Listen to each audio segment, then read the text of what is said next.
Hey everybody, Wes here for Tuesday's workout. We have a bunch of shoulder work mixed in with some running. We are going to see running later in the week too, so we've got a double run week coming up. So we'll see how the weather works with us. Hopefully we'll be able to get outside and get those runs in. For the strength today, we're working some more push press, push jerk work with the bar. Then we're going to see that shoulder work go to the dumbbells when we get to the workout. But in the strength, we have 4 sets of 1 push press, followed by 2 push jerk.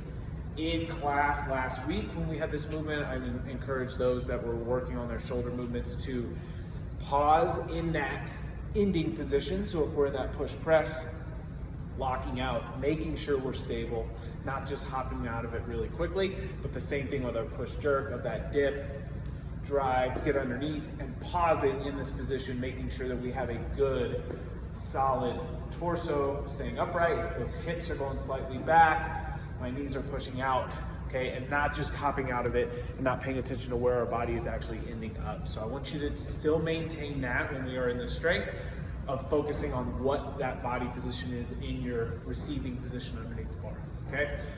For cycling these, we've got our 1 push press. Remember, our elbows will start slightly in front of the bar. We want to have that first dip be a quick, explosive dip to actually use that lower body of the knees going out.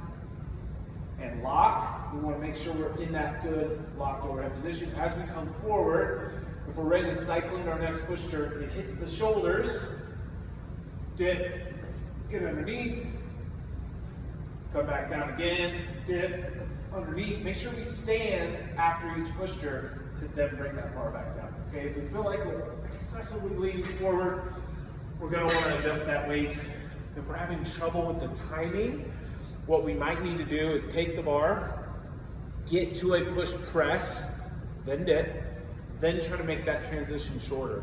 Maybe the next one is push, pause, and get there for a second, then try to push, pause, then try to make it all one movement. Okay, so we'll focus on, if we're having trouble with that timing, what's going to help us get there. But we want to be able to, if a coach says do push press, you can do it.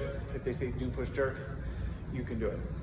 For the workout, we are going to have a sprint type feel. So we need to keep the dumbbells at a weight that we can keep moving pretty fast, but also this run. So know yourself. If you know you can sprint the run, you should go a little bit heavier on those dumbbells, and that's okay to break those into a few sets. If you know that the run is going to be the hard part for you, make sure we're keeping the dumbbells on the lighter set so we don't have to do as many sets on that, because we do want this to be a sprint feel, moving fast. Okay, so we need to know ourselves on that. But you're going to start, so it's a 12-minute cap. You have 50 dumbbell shouldered overhead. So now you will choose whether you're going to push press or push jerk them.